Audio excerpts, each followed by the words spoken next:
बिस्मिल्लाहिर्रहमानिर्रहीम। बेटा अभी हम सीखने जा रहे हैं ना, अभी हम सीखने जा रहे हैं स्टेशनरी का अकाउंट कैसे बनाते हैं। How to make a stationery account. Stationery का अकाउंट कैसे बनाया जाता है, हम वो सीख रहे हैं अभी जो है। स्टेशनरी बेटा किसे कहते हैं, एक्सपेंस को या एसेट को?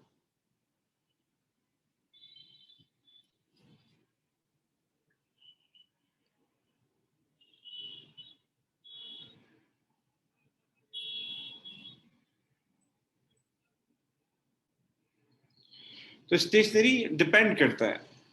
जी बेटा, एक्सपेंस को ही कहते हैं क्योंकि छोटा मोटा खर्चा होता है, लेकिन ये डिपेंड करता है। अगर आपने पूरे साल में 10,000 की स्टेशनरी बाय की और 10,000 खर्च हो गए तो इट इज एन एक्सपेंस। आपने 10,000 की स्टेशनरी बाय की लेकिन 2,000 साल के आखिर में पड़ी हुई थी, बची हुई थी। आपने 10,000 के मार्कर्स बाय किए लेकिन साल के आखिर में 2,000 के मार्कर अनयूज थे, ऐसे ही पड़े हुए थे। तो योर एक्सपेंस इज 8,000 और वो 2,000 जो है वो आपके लिए एज एन एसेट ट्रीट किया जाएगा, वो एसओएफपी में जाएगा। तो स्टेशनरी ऑन डिफॉल्ट एक्सपेंस है, ऑन डिफॉल्ट एक्सपेंस है। लेकिन अगर हमारी कोई स्टेशनरी लेफ्ट ओवर रह जाती है साल के आखिर में, तो वो हमारे लिए क्या किया जाएगा, एसेट के तौर पे ट्रीट किया जाएगा। तो नॉर्मली पेपर में स्टेशनरी का अकाउंट भी बनाने के लिए आता है, स्टेशनरी का अकाउंट भी बनाने के लिए आता है। तो उसको हम कैसे बनाते हैं? तो फॉर सपोज आपने स्टेशनरी बाय की, स्टेशनरी बाय करेंगे तो जाहिर सी बात है बैंक से पैसा जाएगा, तो बैंक हो जाएगा क्रेडिट, बैंक हो जाएगा क्रेडिट, और स्टेशनरी क्या हो जाएगी हमारे पास, डेबिट। ठीक है। So whenever we buy stationery in cash और थ्रू बैंक, हम स्टेशनरी को क्या कर देते हैं, डेबिट कर देते हैं, डेबिट कर देते हैं। अच्छा, कभी कभार ऐसा भी हो सकता है कि आप उधार पे बाय करें, आप उधार पे बाय करें, क्रेडिट पे बाय करें। तो जो क्रेडिटर होगा, जो पेबल होगा, वो किया जाएगा क्रेडिट, और स्टेशनरी क्या किया जाएगा, डेबिट। मैं दोबारा बता दूं, स्टेशनरी दो तरीके से बाय की जाती है। या तो आप इन कैश बाय करें, सो उस सूर में क्या होगा, बैंक हो जाएगा क्रेडिट, कैश हो जाएगा credit, stationery account would be debited. और एक तरीका ये है कि क्रेडिट पे बाय करें, क्रेडिट पे बाय करें। देन इन दैट केस जो पेबल होगा वो क्रेडिट हो जाएगा, वो लाइबिलिटी है हमारी, और स्टेशनरी का अकाउंट डेबिट हो जाएगा क्योंकि we have done a purchases. यहां तक मेरी बात क्लियर है? अच्छा, इसके बाद साल के आखिर में स्टेशनरी रह जाती है, कभी कभार यूज नहीं हो पाती, तो वो हमारे लिए एसेट है। साल के आखिर में जो स्टेशनरी रह जाए, यूज नहीं हो पाए, अनयूज रहे, वो हमारे लिए एसेट है। तो मुझे बताएं, एसेट का ओपनिंग बैलेंस किस साइड आता है, बैलेंस बीडी किस साइड आता है स्नेहा बेटा? If anything is an asset तो उसका ओपनिंग बैलेंस, बैलेंस बीडी किस साइड आएगा? Balance BD, opening balance, balance BD, cash का ओपनिंग बैलेंस किस साइड आता है? ट्रेड रिसीवेबल का ओपनिंग बैलेंस किस साइड आता है? ट्रायल बैलेंस में इन्वेंट्री, ओपनिंग इन्वेंट्री किस साइड लिखते हैं? जी बेटा, सर आपने sales debit ledger side control पे। Account, excellent excellent. तो if there is any opening balance, stationery का साल के शुरू में कोई ओपनिंग बैलेंस आ रहा है, तो उसको हम क्या ट्रीट करेंगे, बैलेंस बीडी ट्रीट करेंगे, और वो लिखा जाएगा डेबिट साइड पे। और साल के आखिर में कोई बैलेंस सीडी आ रहा है तो वो हमारे लिए क्लोजिंग बैलेंस ट्रीट किया जाएगा, और उसको हम लिखेंगे क्रेडिट साइड पे, उसको हम लिखेंगे क्रेडिट साइड पे। ठीक है। अच्छा, उसके अलावा सर क्या आता है, उसके अलावा कभी कभार रिफंड हो जाता है, हम पेबल को ज्यादा पैसे दे देते हैं, ओवर पेमेंट कर देते हैं, तो हो सकता है वो कोई रिफंड वगैरह करे, तो उसकी एडजस्टमेंट भी आ सकती है। अच्छा जी, सॉरी, मैंने अगर परचेजेस पूरी अमाउंट लिखी फिर तो नहीं आएगी। अच्छा, दूसरी बात, कभी कभार ये हो जाता है, कभी कभार ये हो जाता है कि जो ऑनर है हमारा, ऑनर है हमारा, वो पर्सनल यूज के लिए भी स्टेशनरी विड्रॉ कर लेता है। ऐसा होता है कभी कभार। तो ऑनर अगर पर्सनल यूज के लिए स्टेशनरी विड्रॉ करे, पर्सनल यूज के लिए विड्रॉ करे, तो किसको डेबिट करते हैं? जब भी ड्राइंग होती है, whenever there is drawing of goods or drawing of stationery या drawing of cash, तो डेबिट क्या किया जाता है? ड्राइंग। ड्राइंग्स, शाबाश। तो अगर ऑनर ने स्टेशनरी विड्रॉ की है तो ड्राइंग्स डेबिट कर दिया जाएगा, और आपका ये वाला अकाउंट जो है ये क्रेडिट कर दिया जाएगा। ये वाला अकाउंट जो है ये क्रेडिट कर दिया जाएगा।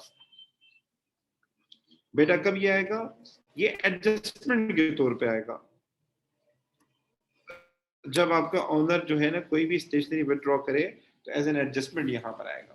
ठीक है, वैसे ड्राइंग कभी भी नहीं लिखते यहाँ पर, लेकिन अगर सवाल में लिखा हुआ है कि ऑनर ने कोई स्टेशनरी विड्रॉ की है तो उस सूरत में हमारे पास स्टेशनरी का अकाउंट क्रेडिट हो जाएगा। इसके बाद बेटा हम क्या करते हैं? इसके बाद हम दोनों साइड का टोटल करते हैं, दोनों साइड का टोटल करते हैं, और टोटल करने के बाद जो अमाउंट आता है हमारे पास, फाइनल फिगर आती है, डेबिट साइड ज्यादा होगी तो क्रेडिट साइड पे जो भी हमारे पास डिफरेंस आएगा वो जाएगा कहाँ पे? वो जाएगा इनकम स्टेटमेंट में, वो जाएगा इनकम स्टेटमेंट में। Are you getting my point? मैं अगेन रिपीट कर दूं, हम जब स्टेशनरी बाय करते हैं तो हम क्या करते हैं? हम स्टेशनरी बाय करते हैं तो हम बैंक कैश में बाय करते हैं तो हम उसको डेबिट करते हैं, रेफरेंस में लिखते हैं बैंक। उधार में बाय करते हैं तो स्टेशनरी को डेबिट करते हैं और पेबल का नाम लिख लेते हैं। अगर आपको ओपनिंग बैलेंस दिया हुआ स्टेशनरी का तो वो एसेट ट्रीट किया जाएगा, वो डेबिट साइड पे आएगा। क्लोजिंग बैलेंस दिया है तो क्लोजिंग बैलेंस इसका अपोजिट होता है, वो क्रेडिट साइड पे आएगा। और अगर ऑनर ने कोई ड्राइंग वगैरह की है तो वो हम क्रेडिट कर देंगे, और दोनों साइड का टोटल करके जो हमारे पास फाइनल आंसर आएगा वो जाएगा किसमें? इनकम स्टेटमेंट में, वो जाएगा इनकम स्टेटमेंट में जाएगा। ठीक है बेटा? सो अभी मैं आपको एक सवाल करवा रहा हूं, अगर आपको ये समझ में आ गया, अगर आपको ये सवाल कर लेते हैं।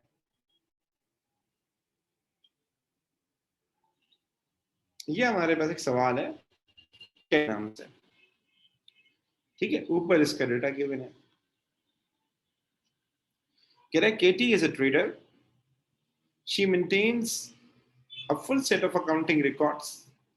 Her financial year end on 30 April. Katie transaction for the year ended 30 April 2016 included the following.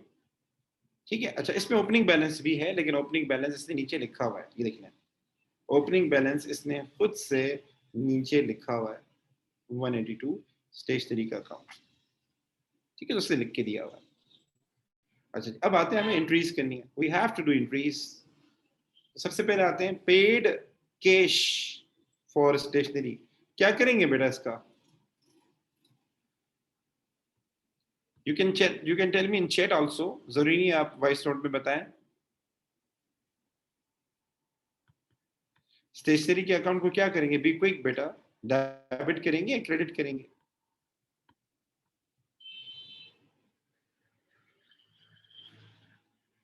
जी बेटा, stationery account would be debited और क्रेडिटेड अगर हमने स्टेशनरी बाय की है। आर यू देयर बेटा? सर डेबिट होगा। शाबाश बेटा, शाबाश। आप चैट पे बता सकते हैं, ठीक है ना? तो हमने स्टेशनरी बाय की तो हम क्या करेंगे? सॉरी, हम यहाँ लिखेंगे 95, यहां लिखेंगे कैश, और यहां लिखेंगे मई 12। उसके बाद आगे आते हैं, उसके बाद रिसीव्ड कमीशन, इसको छोड़ दें, ये कमीशन के लिए दिया हुआ है, लीव इट। उसके बाद कह रहा है paid A one stationer by cheque the balance due on 1 May, इसको भी छोड़ दें, ये पेबल के हवाले से है। हमें वो ट्रांजेक्शन लिखनी है जिसका ताल्लुक स्टेशनरी से हो। उसके बाद कह रहा है रिसीव कमीशन बाय चेक, इसको भी इग्नोर कर दें। आगे कह रहा है purchase stationery on credit from A1 stationers, ये वाली एंट्री, ये वाली एंट्री। जी बेटा, तो इसका हम क्या करेंगे सर? हमने स्टेशनरी जो है वो क्रेडिट पे बाय की है 217, डेबिट करेंगे या क्रेडिट करेंगे? सर डेबिट, शाबाश बेटा। तो हम लिखेंगे 217, यहां लिखेंगे A1 स्टेशनर्स,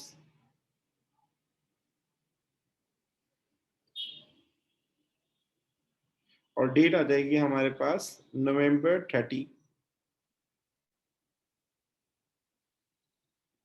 अच्छा जी, मैं रिफंड बोल गया था, वो बेसिकली रिटर्न था, ठीक है ना। पीछे एक टॉपिक में भूल गया था बताना, दैट इज कि कभी कभार ये होता है कि हम कोई चीज परचेज करते हैं, तो मैंने गलती से ओवर पेमेंट वगैरह का बोल दिया था। कभी कभार हम कोई चीज परचेज करते हैं तो समटाइम वापस भी करनी पड़ सकती है। अगर उधार पे बाय करते हैं तो वापस भी करनी पड़ सकती है अगर डैमेज हो। तो वो कह रहे हैं स्टेशनरी हमने वापस की है। स्टेशनरी जब वापस करते हैं तो हमारी लाइबिलिटी डिक्रीज हो जाती है, तो A1 स्टेशनर डेबिट हो जाएगा, A1 स्टेशनर डेबिट हो जाएगा, और आपका स्टेशनरी का अकाउंट क्रेडिट हो जाएगा। देखो, नवंबर 30 को हम परचेज कर रहे थे तो स्टेशनरी का अकाउंट डेबिट हुआ। तो जब आप परचेज रिटर्न करेंगे, वो जो स्टेशनरी वापस करेंगे, तो स्टेशनरी का अकाउंट क्या होगा? क्रेडिट होगा। तो हम 53 लिख के क्रेडिट साइड पे लिखेंगे, और रेफरेंस पे लिखेंगे A1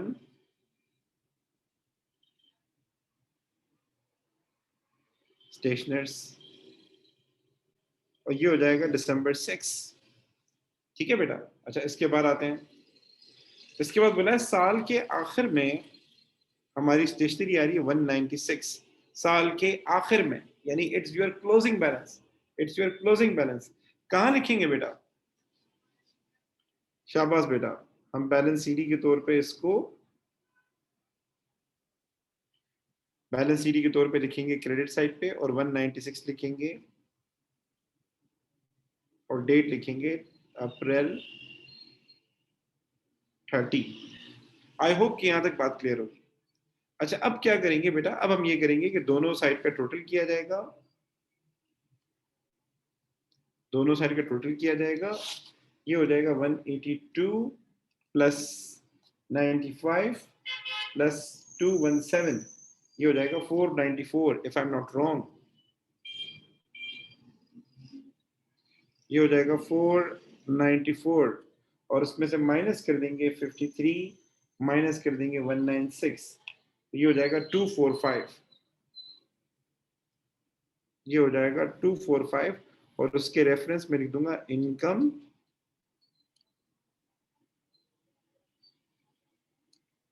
income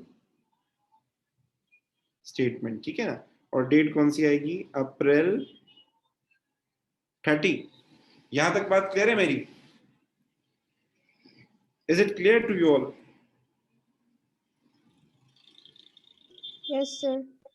Yes, sir. Okay, ठीक है। सो ये था स्टेशनरी का अकाउंट। आपने होमवर्क में एक सवाल करना है, वो घर के लिए दूंगा, और मैं आगे पढ़ा रहा हूँ अभी। तो ये अप्रैल 30 के बाद आ जाएगा हमारे पास, कौन सा महीना है? मई। ठीक है, एक स्टेशनरी का सवाल और है, वो कहाँ चला गया?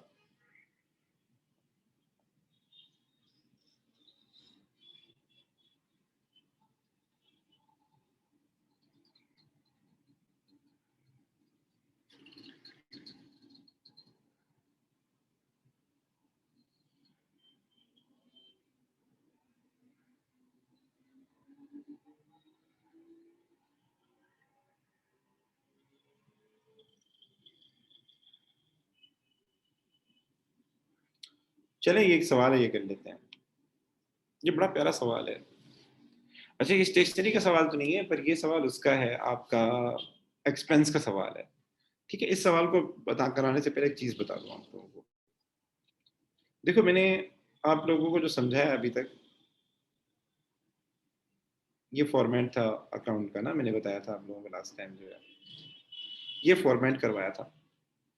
इस फॉर्मेट में मैंने एक चीज एक्स्ट्रा करवाई है, वो ये है ड्राइंग। ड्राइंग, ठीक है ना। मैं इसको जरा, ड्राइंग, ये क्या है सर? तो कभी कभार ये होता है कि जो एक्सपेंस है हमारा ना, हम डेबिट तो कर देते हैं यहाँ पे एक्सपेंस को, लेकिन हमें बाद में एहसास हो पाता है कि इन एरर हमने गलती से जो प्राइवेट एक्सपेंस है ना, प्राइवेट एक्सपेंस, वो यहां लिख दिया है। देखें मैं जरा समझाता हूं उसको।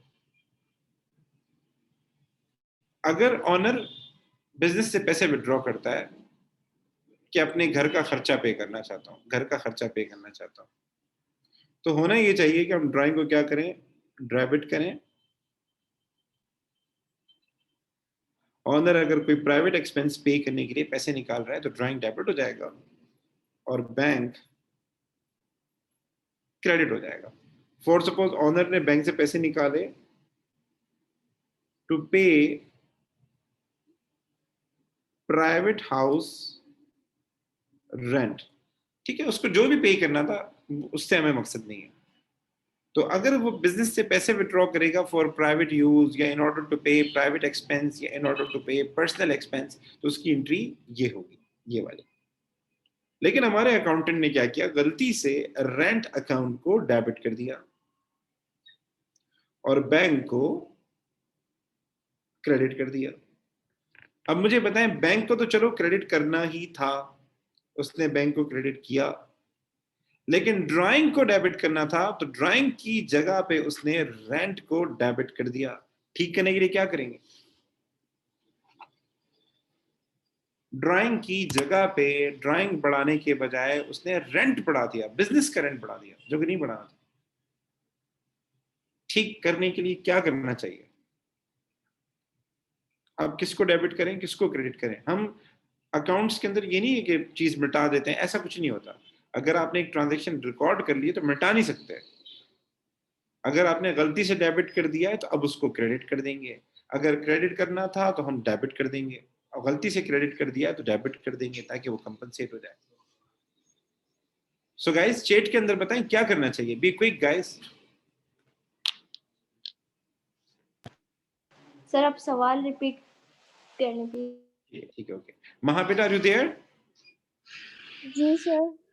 ठीक है। अच्छा सुने, आज आप खामोश खामोश है तो इसलिए पूछ रहा हूँ मैं।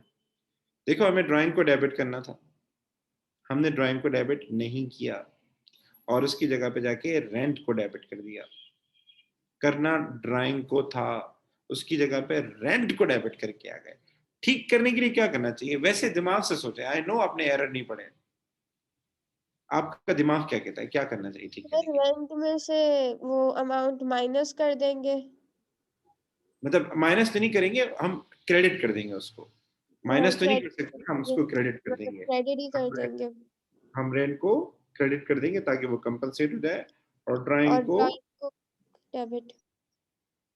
डेबिट कर देंगे, ठीक है। रेंट को क्रेडिट कर देंगे और ड्राइंग को डेबिट कर देंगे। तो यही चीज मैं यहाँ पर समझा रहा हूँ कि कभी कभार क्या होता है, ऑनर अपने घर का एक्सपेंस बिजनेस से पे कर देता है, हम गलती से यहाँ डेबिट कर देते हैं, ठीक है। तो ठीक करने के लिए हम क्या करेंगे, उसको क्रेडिट कर देंगे जितना उसने गलती से पे किया, जितना उसने घर के खर्चे के लिए दिया है। तो ऐसा ही एक सवाल है, बहुत प्यारा है, थोड़ा खतरनाक भी है। खतरनाक कोई चीज नहीं होती, आप बस अपने नर्व्स काबू रखें, अपने आप को टाइट करें बकायदा। चलिए जी ये सवाल करते हैं। इसमें कह रहा है कि हम रेट्स और इंश्योरेंस का एक ही अकाउंट बनाते हैं, एक ही अकाउंट बनाते हैं। तो बोला है साल के शुरू में हमारे पास 2 मंथ्स का रेट्स आउटस्टैंडिंग आ रहा था। कहाँ लिखेंगे आउटस्टैंडिंग, क्रेडिट साइड पे डेबिट साइड पे, बैलेंस बीडी है उसका, टेबल है। क्रेडिट। शाबाश शाबाश। तो बैलेंस बीडी लिखेंगे हम क्रेडिट साइड पे,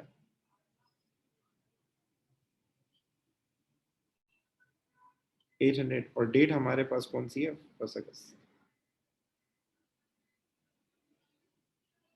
ठीक है। अच्छा जी ये हमारे पास क्या है, ये हमारे पास है रेट्स।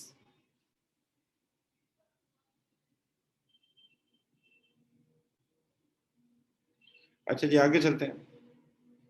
फिर वो कह रहा है कि 3 मंथ्स की इंश्योरेंस क्या थी, प्रीपेड थी। सर इंश्योरेंस कहाँ आएगा, डेबिट साइड पे आएगा।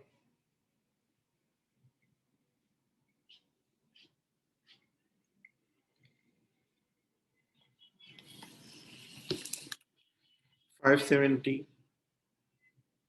अच्छा इसके आगे इंश्योरेंस लिखने की जरूरत नहीं है, ये मैं अपनी आसानी के लिए लिख रहा हूँ, ठीक है ना।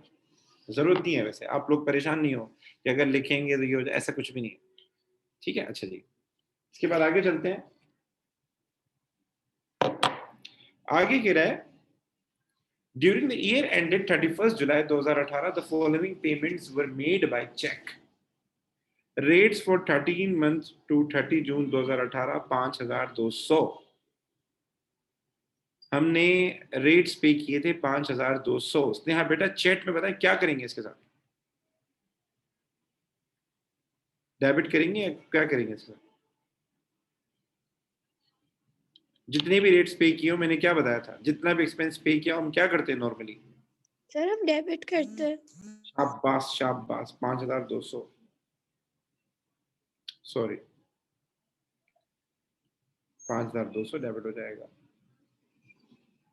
इसके रेफरेंस में आएगा बैंक, ठीक है। और ये क्या थे, रेट्स थे। और डेट हम लिख देंगे, अगर नहीं दी हुई तो हम साल की लास्ट डेट लिख देंगे 30, बल्कि दी हुई है September 1। उसके बाद हमने इंश्योरेंस पे की थी, लिख देते हैं कितनी थी, 3400।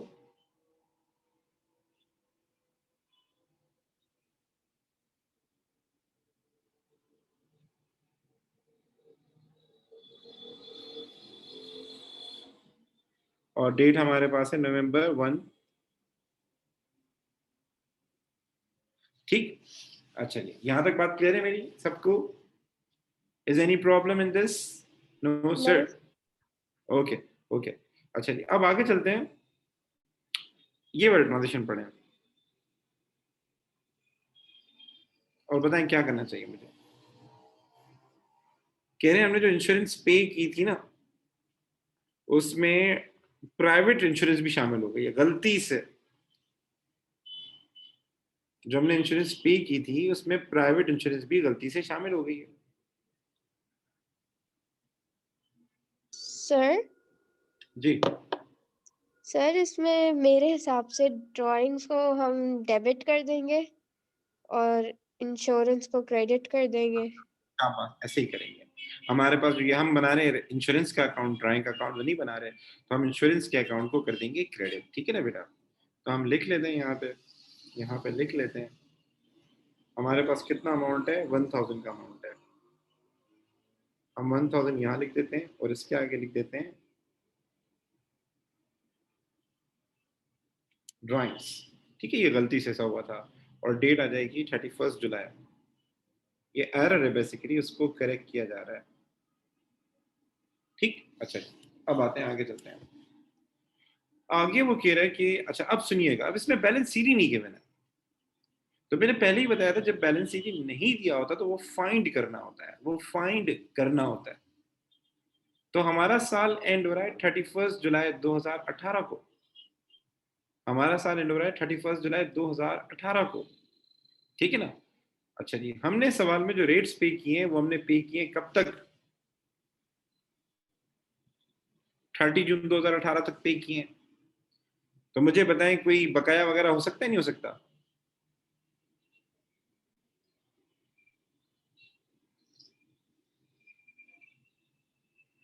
क्या ख्याल है, आप क्या कहते हैं? सर एक मंथ का। अच्छा, वैसे भी अगर हम लॉजिक सोचें, लॉजिक बताओ वैसे। अच्छा, एक तरीका तो ये है कि आप ये देख लें कि हमारा साल कब एंड हो रहा है, हमारा साल एंड हो रहा है जुलाई में, ये दिया हुआ है, ठीक है। एक तरीका तो ये, और हमने जो पेमेंट की है वो की है 30 जून तक, इट मीन्स कि एक महीने का बाकी रह गया।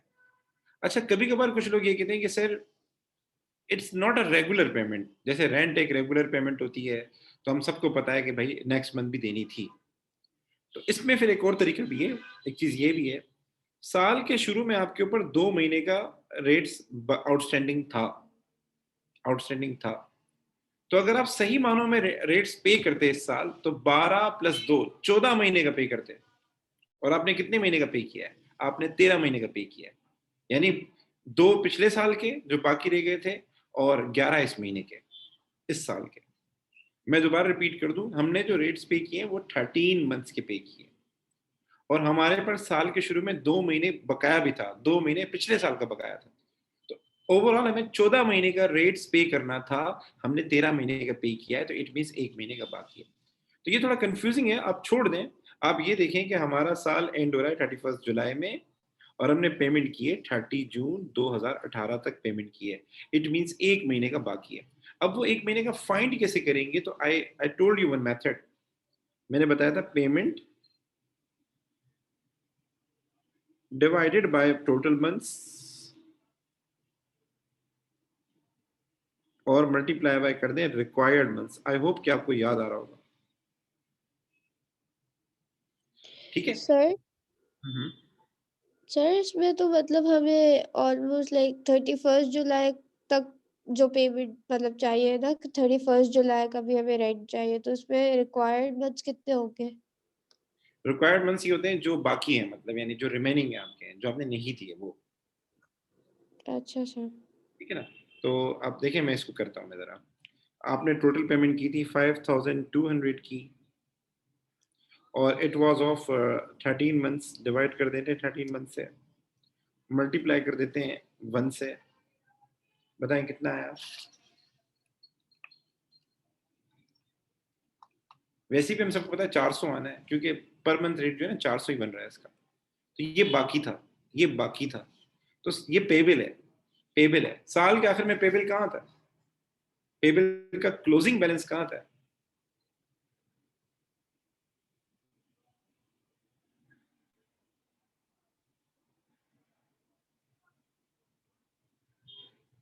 ठीक है, ये यहां आ जाएगा। इसका बीडी भी लिखते हैं, कभी भी सवाल सीधी में मत करना, इसका आगे बीडी भी लिखना। अच्छा, आगे चलते हैं। अब आ जाए इंश्योरेंस के ऊपर, आ जाए जो थोड़ा टेक्निकली टफ है। अच्छा, एक तो इंश्योरेंस की फिगर ये सही भी नहीं है। इस इंश्योरेंस में एक एडजस्टमेंट थी, तो जो सही मानों में आपकी जो पेमेंट बनती है ना, जो इस जो आपके बिजनेस के इंश्योरेंस से रिलेट करती है, जो आपके बिजनेस से रिलेट करती है, बिजनेस से, तो वो 3400 नहीं है। इसमें से अगर आप 1000 माइनस कर दें, देखो वैसे तो हम 3400 पूरा ही लिखेंगे यहाँ पे डेबिट साइड पे, लेकिन फॉर बैलेंस सीडी कैलकुलेशन हमें सही वाली अमाउंट लेनी होगी, सही वाली जो कि बनती है। ठीक है, क्योंकि हमें पर मंथ रेट देखना होता है ना। तो 3400 में से हम 1000 माइनस करेंगे, तो हमने जो असल जो हमारा पूरे साल का जो इंश्योरेंस की पेमेंट बनती थी वो बनती थी 2400। हम ये वाली लेंगे, 2400 वाली लेंगे। ठीक है। अच्छा, अब सुनिएगा गौर से, अब सुनिएगा। अब इसमें हमने पेमेंट की है 31 अक्टूबर तक, इफ यू गेट 31 अक्टूबर तक, और साल एंड हो रहा है 31 जुलाई। या प्रीपेड है या फिर ओविंग है?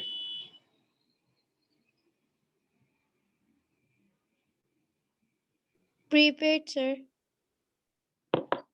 ओके, तो हम जरा इसको कर लेते हैं। तो ये हो जाएगा हमारे पास 2400 डिवाइडेड बाय 12 महीने की पेमेंट है 12, मल्टीप्लाई बाय हमने कितने महीने की एक्स्ट्रा की है, हमारे पास जुलाई के बाद आएगा अगस्त, अगस्त के बाद आएगा सितंबर, सितंबर के बाद आएगा अक्टूबर। रिक्वायर्ड मंथ से मतलब एक्सीडिंग मंथ हो गए या रिमेनिंग मंथ हो गए वो, तो ये 3 हो जाएगा। It is it is 2400 divided by 12 multiply by 3, आपके पास आ जाएगा 600।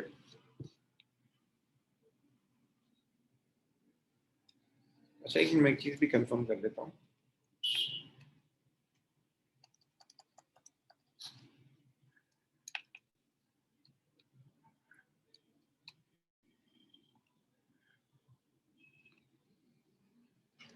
हाँ बेटा, यहां तक बातें क्लियर है मेरी?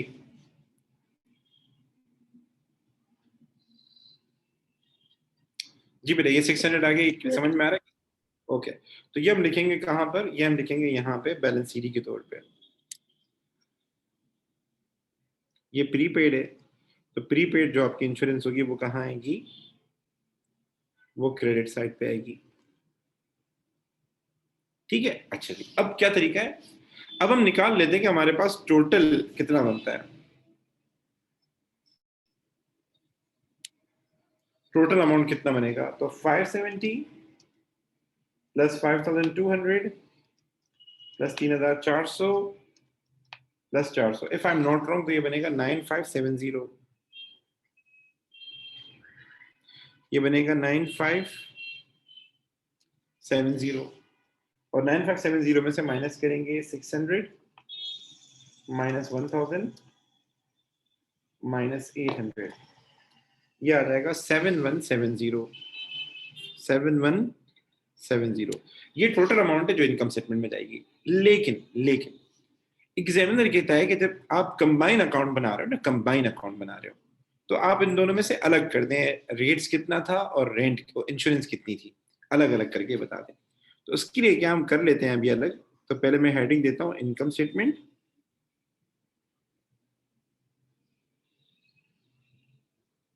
सबसे पहले हम आ जाते हैं रेट्स के ऊपर आ जाते हैं।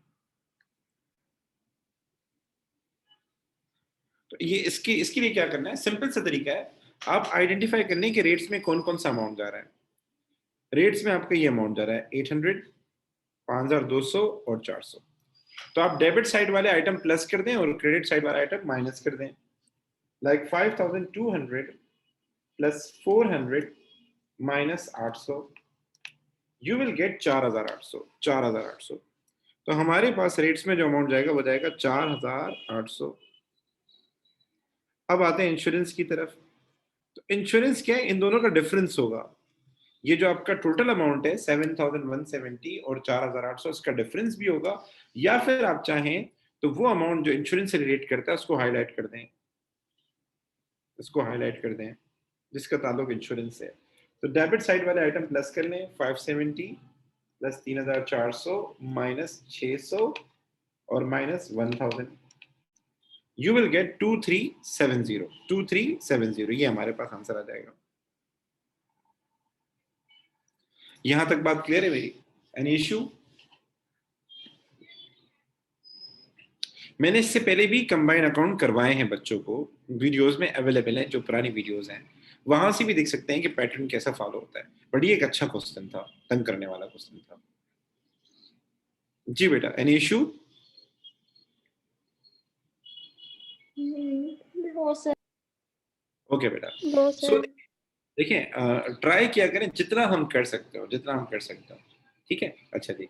अभी ऐसा है, कल हम इंशाल्लाह पढ़ेंगे इनकम का अकाउंट बनाना, कि इनकम का अकाउंट कैसे बनाते हैं। और इस टॉपिक को हम क्या कर देंगे, एंड कर देंगे। मैं आपको होमवर्क दे दूंगा, वो आप ट्राई कीजिएगा। या आप जो जो क्वेश्चन आपको मिलते हैं आप ट्राई कर लें, जो नहीं आ रहे हो मैं कल इंशाल्लाह क्लास में करवा दूंगा। ठीक है सर। आप? जी जी जी बेटा, एक मिनट में, एक मिनट सब्र कीजिएगा, मैं वीडियो स्टॉप करूँ। जी सर।